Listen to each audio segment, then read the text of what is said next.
dancing, singing, music. Whether we participate or just sit back and enjoy, we all identify with these uniquely human expressions of creativity, freedom, and emotion.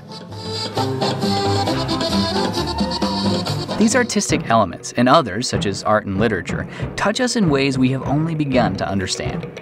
More and more, they are revealing themselves to be a crucial part of a healthy person's emotional, social, and educational development.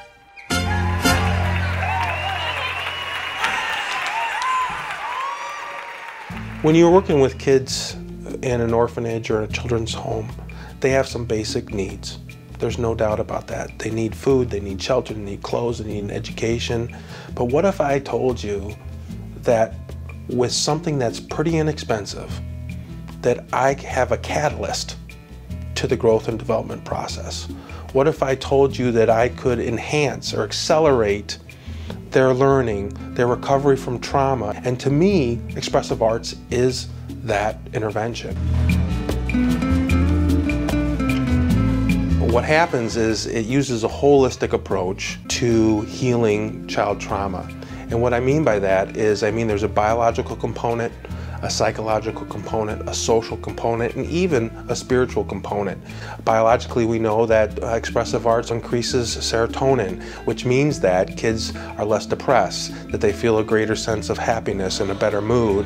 We also know that dance and music and art and those things stimulate certain areas of the brain, and by doing that, it helps recreate the neural pathways that help them develop that resiliency that they missed in those chaotic home environments. And so the cool thing about the brain is that it's repairable. Psychologically, especially emotionally, kids have to learn a couple important things. One is, how do you label feelings? How do you understand what's going on inside of you?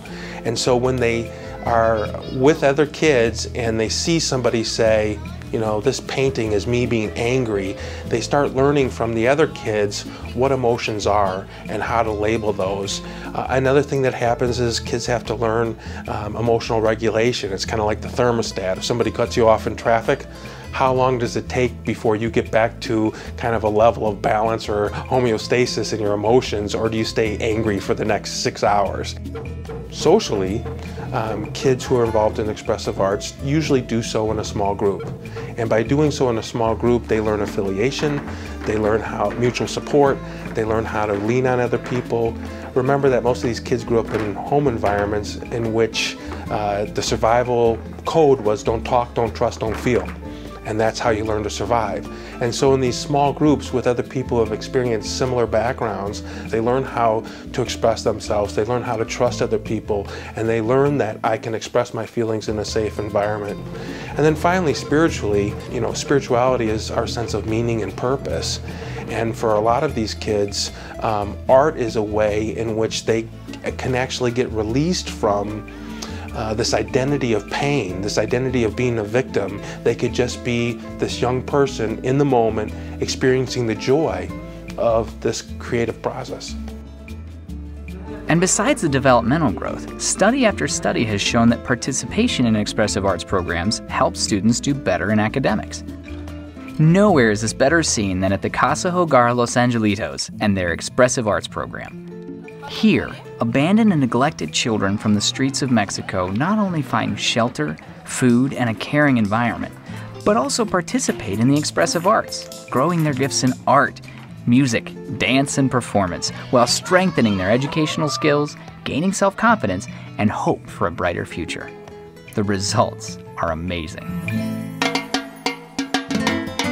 When I've traveled to other countries and visited orphanages there, their primary goal is to provide the basic needs to help the kids survive. So they're providing a warm place, food, shelter, try to get them some schooling, but it's pretty basic. And the idea is survival. When I visited Casa, Hogar, Los Angelitos, I could actually see that the kids weren't just surviving, they were thriving.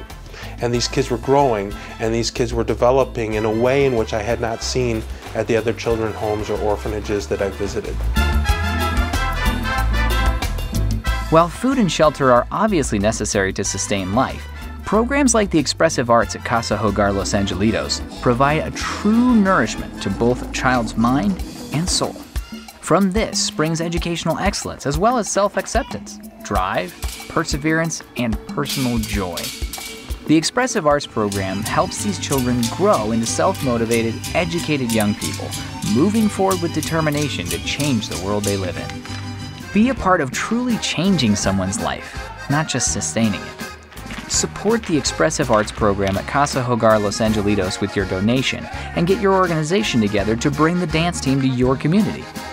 Together, all of you will bring hope and real change to young people who have started with less than nothing. While you enjoy the skill and professionalism these young people bring to each performance, you'll know that lives are being strengthened, character is being built, brighter futures are being envisioned, and souls are being mended. The Expressive Arts program at Casa Hogar Los Angelitos is the kind of program that deserves your support.